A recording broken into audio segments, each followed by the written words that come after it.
seorang tokoh agama, seorang ulama, sekarang berada di tahanan karena melakukan pelanggaran protokol karena acara Maulid Nabi. Namun di sisi lain, ada kegiatan esek-esek yang kalian sok prokes lah apalah bullshit.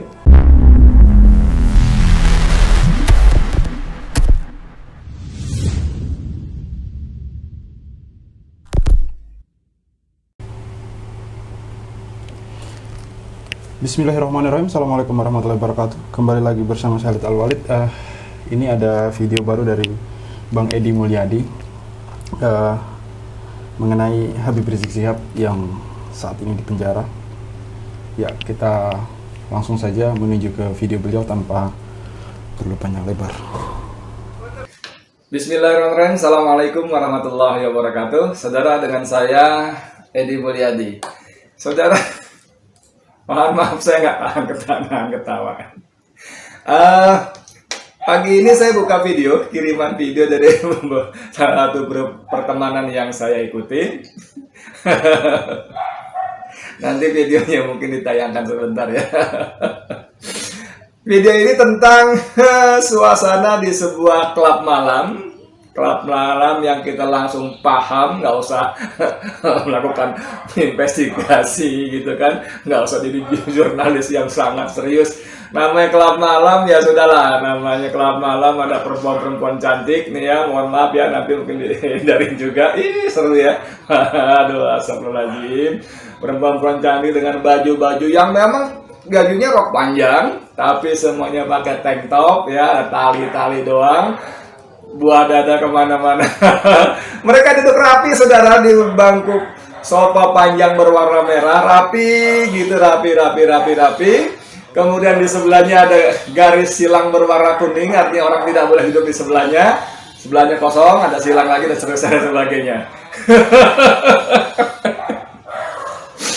Dan yang lucu lagi, di video ini ada beberapa pejabat polisi dan tentara, kayaknya level dan ramil dan kapolsek. Lalu ada beberapa, kalau lihat pakaiannya ini petugas penjaga adat ya, yang di Bali disebut pecalang atau pacalang ya. Ciri khas mereka pakai ikat kepala Bali, kemudian mereka pakai kain kotak-kotak yang kayak catur itu. Jadi ini sudah hampir bisa dipastikan ini di Bali.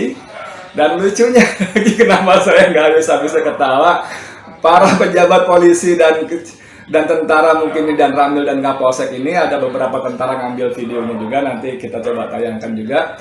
Itu memberi nasihat pada perempuan-perempuan muda cantik-cantik ini, bahenol ini, untuk tetap menjaga jarak. Sorry, saya nggak tahan, susah nahan ketawa. Untuk mereka menjaga jarak, ya kan, dan harus membawa hand sanitizer, jangan lepas masker. Bayangkan, Anda bisa bayangkan nggak orang kerja seperti itu yang kita tahu? Anda bisa bayangkan nggak ada laki-laki iseng, hidung belang, pergi meninggalkan anak istri keluarganya, ya kan, menyiapkan uang, datang ke tempat itu untuk duduk berjauh-jauhan. Ada silang kuning di sebelahnya. Kamu namanya siapa deh? Oh, kamu cantik ya, manis ya.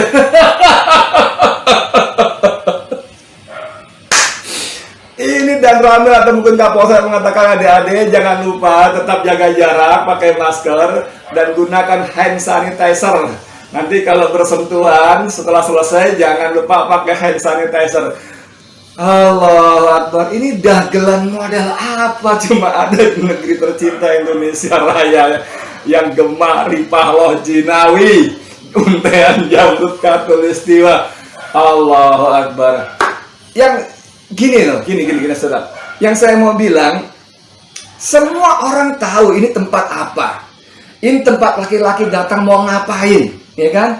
Mungkin dengan dalih pariwisata lah segala macam, mereka ada tulisan mungkin di dinding dilarang melakukan prostitusi dan sebagainya. Tapi kita tahu itu semua belgedes kan? Belgedes, omong kosong saja. Nyaris tidak mungkin tempat seperti ini orang tidak berdekatan. Dan mohon maaf dengan segala hormat, bukan sangat mustahil, nah gitu ya, maksudnya Bukan mustahil, bahkan sangat mungkin terjadi mereka akan masuk kamar dan melakukan sesuatu yang sama sekali tidak boleh dilakukan laki dan perempuan yang tidak terikat oleh ijab kabul pernikahan yang sah. Anda bisa bayangkan nggak?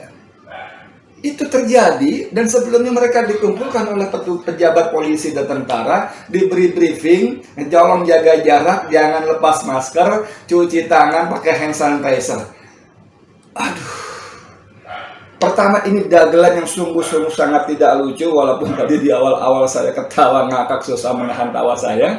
Tapi yang paling penting adalah, saudara sekalian, saya ingin mengingatkan bahwa ada seorang laki-laki yang tidak pernah berbuat salah. Orang laki-laki ini bernama Habib Rizik Syihab, ya, HRS, yang oleh polisi diganti menjadi MRS, Muhammad Rizik Syihab, untuk menghindari rasa takzim dan hormat kepada ulama yang juga cucu baginda Rasulullah SAW, yang kemudian dengan sangat memprihatinkan, mengecewakan, diikuti oleh Komnas HAM, ya. Komnas HAM dalam laporannya terhadap kisah pembunuhan yang kalau kata Munarman, Sekretaris Umum FPI sebelum dibubarkan, pembantaian 6 anak muda oleh aparat, oleh petugas kepolisian. Komnas HAM pun ikut menyebut MRS, diulang-ulang dalam laporannya, MRS Muhammad Rizik Syihab, MRS Muhammad Rizik Syihab. Ya. Habib Rizik Syihab ini tidak punya salah. Kalaupun dianggap salah, yaitu kesalahannya melanggar prokes, protokol kesehatan. Di Petamburan, di Megamendung, kemudian disebut lagi di Tebet ketika acara Maulid yang kemarin Habib Al-Walid Sayyidil Walid baru saja wafat. Itu kesalahannya, dan Habib sudah membayar denda 50 juta kepada pemerintah Provinsi DKI, khususnya pemerintah Kota Jakarta Pusat. Habib sudah ditahan, bahkan sebelum itu dilakukan pengintaian surveillance yang tidak diketahui oleh para laskar itu siapa pelakunya, sampai besok siangnya Kapolda Metro Jaya Fadil Imran menyatakan mereka dibunuh oleh polisi. Bayangkan saudara, kepada seorang Habib Rizik Syihab diterapkan hukum yang sangat keras, bahkan zalim. Kalau kita bicara jujur soal hukum, tidak ada alasan sedikit pun untuk melakukan penguntitan yang akhirnya berbuntut tewasnya 6 anak muda di tangan polisi, aparat pemerintah yang gajinya, fasilitasnya, pakaiannya, kendaraannya, senjatanya, pentungannya, semuanya dibayar oleh pajak rakyat, termasuk oleh ke-6 anak muda tadi. Inilah potret hukum di negeri Indonesia. Bagaimana hukum digunakan oleh penguasa untuk membungkam, bahkan untuk menghabisi lawan-lawan politiknya, untuk membungkam, memberangus orang-orang yang kritis, yang memberikan masukan, yang memberikan kritikan, yang memberikan saran-saran perbaikan untuk negeri tercinta ini. Ini kisah yang benar-benar dagelan. Saya menyebutnya dagelan yang sungguh-sungguh memuakkan. Saya kira Pak Kapolres, Pak Dan Ramil ini tahu betul apa pekerjaan perempuan-perempuan muda cantik-cantik nolep ini di tempat seperti itu, dan bagaimana cara bekerja mereka pasti paham betul. Kalau tentang prokes ini benar-benar diterapkan, tidak ada ini briefing seperti ini. Yang ada mereka ditangkap karena mereka pasti bersentuhan, ya, pasti berdekatan, bersentuhan, dan mohon maaf, sangat bukan mustahil mereka masuk kamar dan melakukan hubungan yang tidak mungkin dilakukan jarak jauh, apalagi dengan webinar. Tidak mungkin. Laki-laki iseng, laki-laki hidung belang, laki-laki yang tidak punya kesetiaan pada keluarga, anak istrinya itu datang ke tempat itu untuk ngapain? Udahlah. Saya bilang tadi, nggak perlu menjadi jurnalis investigasi yang top, yang serius, yang mempertaruhkan nyawanya. Tidak perlu. Semua orang paham itu. Satpam tukang parkir di depan, pasti depan itu ada orang yang kendaraan, itu pasti tahu mereka di dalam ngapain. Itu pasti terjadi pelanggaran prokes. Wahai penguasa, berlaku adillah kalian, berlaku adillah kalian. Semua orang berbicara salahnya Habib Rizik Syihab itu apa? Apa salahnya? sehingga kalian harus zalimi begitu rupa. Bahkan bukan mustahil kejadian di sepanjang jalan tol Jakarta Cikampek itu pun yang diincar adalah mobil Habib Rizik Syihab. Bukan mustahil semuanya bisa terjadi di negeri seperti ini sekarang ini. Betapa hukum kalian putar balikan, kalian justru jadikan sebagai sarana untuk membungkam, memberangus, bahkan menghabisi lawan-lawan politik junjungan kalian. Takutlah kalian kepada Allah. Kekuasaan tidak pernah lama.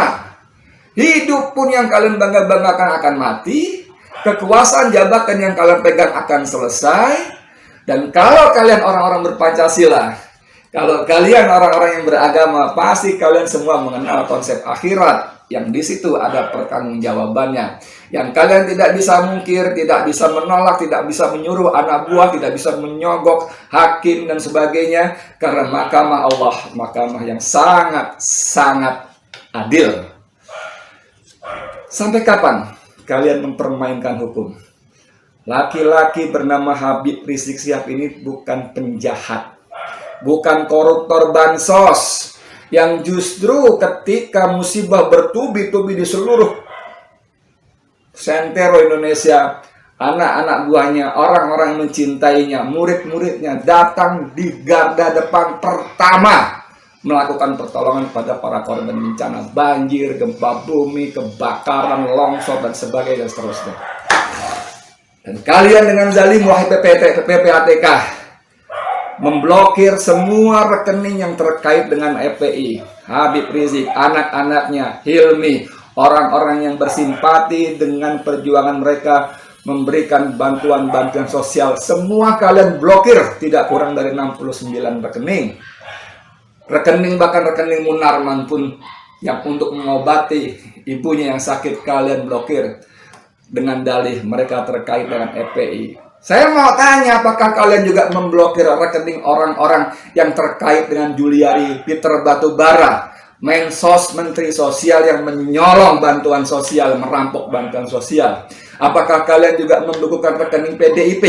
Apakah kalian juga membekukan rekening ketua umumnya, sekjennya PDIP-nya, semua anggota dewan, karena mereka semua terafiliasi dengan Julian Peter Batubara? Apakah kalian juga memblokir rekening anak, istrinya, tetangga, ponakannya, sopirnya, pembantunya, karena mereka terafiliasi? Kan tidak. Semua tidak kalian lakukan karena orang-orang itu ada dari pihak penguasa dan orang-orang itu tidak terafiliasi dengan Habib Rizik Syihab dan FPI. Ini dagelan, saudara. Briefing semacam ini bukan cuma tidak lucu, tapi menunjukkan betapa hukum kalian lakukan, tegakkan dengan sesuka-suka kalian. Stop. Tidak ada kekuasaan yang abadi. Tidak ada jabatan yang abadi. Dan kalian semua akan mati. Oke, itu dari saya, Edi Mulyadi, untuk Forum News Network FMN. Assalamualaikum warahmatullahi wabarakatuh. Ya, itulah video dari Bang Edi Mulyadi.